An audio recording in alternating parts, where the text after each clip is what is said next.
David Ginola qui est avec nous ce soir sur TV5 Monde en direct de Bruxelles. Bonsoir, merci d'être avec nous.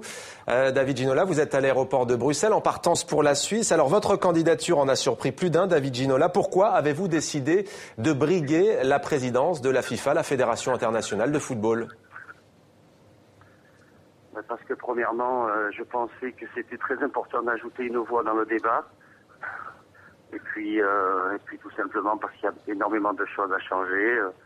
Donc voilà, je trouvais que c'était intéressant d'avoir quelque chose à dire, d'avoir quelque chose à proposer surtout, et de rendre accessible le football à un plus grand nombre. Alors je le disais, David Ginola à l'instant, organiser la Coupe du Monde de football féminine juste après le mondial masculin de football, c'est l'une des propositions que vous venez de dévoiler. Vous mettez donc l'accent sur l'égalité. Quelles sont les autres idées, quelles sont vos autres propositions ? Les autres propositions, c'est qu'il y ait plus de transparence, plus d'égalité, on l'a dit, plus de démocratie. Ça, c'est les trois mots qui seront très importants. Vous avez évoqué la Coupe du Monde féminine qui serait jouée juste après la Coupe du Monde masculine, et pour utiliser justement les infrastructures et tout ce qui est possible de récupérer pour les filles, pour leur donner une plateforme beaucoup plus importante, pour qu'il y ait plus d'égalité à ce niveau-là.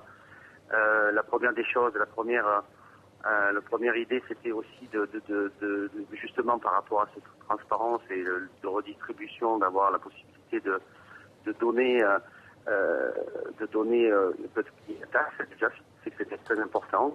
C'est une Coupe du Monde et qu'on fait des profits, c'était important de payer une taxe. Et si ce n'était pas le cas, c'était de redistribuer cet argent aux pays organisateurs sous forme pour s'occuper des écoles, pour s'occuper des communautés, des différentes communautés les plus appauvries dans les pays. Donc voilà, avoir un rôle beaucoup plus social à l'intérieur de ces pays, d'organiser la Coupe du Monde.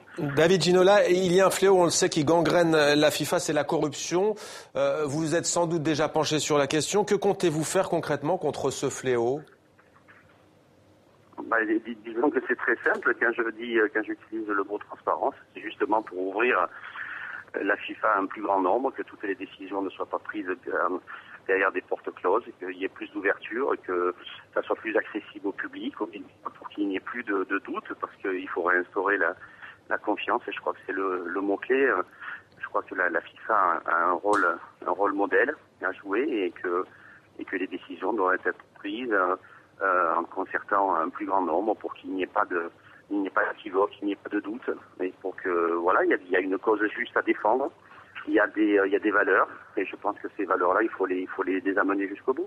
Alors il vous faut le soutien de 5 fédérations nationales à travers le monde pour pouvoir vous présenter officiellement. Est-ce que vous avez obtenu par exemple le soutien de votre propre fédération, la FFF, la Fédération française de football ? Disons que c'est peut-être le plus difficile à avoir, de récupérer ces 5 fédérations qui soutiendraient le projet et la campagne avant la semaine prochaine, et la date butoir du 29. Donc c'est vrai que c'est très important et à la fois très difficile, parce qu'on se heurte, c'est vrai, à le changement, c'est bien, mais à quel prix, je sais pas. Je sais pas si c'est forcément vu de la meilleure des façons. C'est très compliqué à gérer, et puis c'est vrai qu'on se heurte à des murs. Je trouvais que c'était intéressant d'avoir la possibilité d'avoir un message différent, d'avoir une approche différente.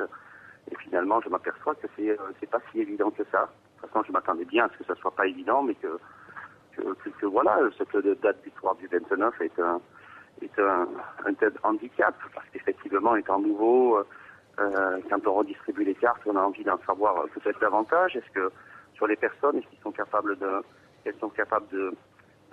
gérer, et je pense que c'est possible. Il faut savoir bien s'entourer, et à partir du moment où on a une envie profonde de changer les choses, je crois que c'est ce qui compte le plus. Merci beaucoup David Ginola, ex-attaquant du Paris Saint-Germain, de l'équipe de France. Merci à vous d'avoir expédié répondre à nos questions. Je rappelle donc que vous êtes candidat à la présidence de la FIFA et que le président sortant, Sepp Blatter, se représente lui aussi également.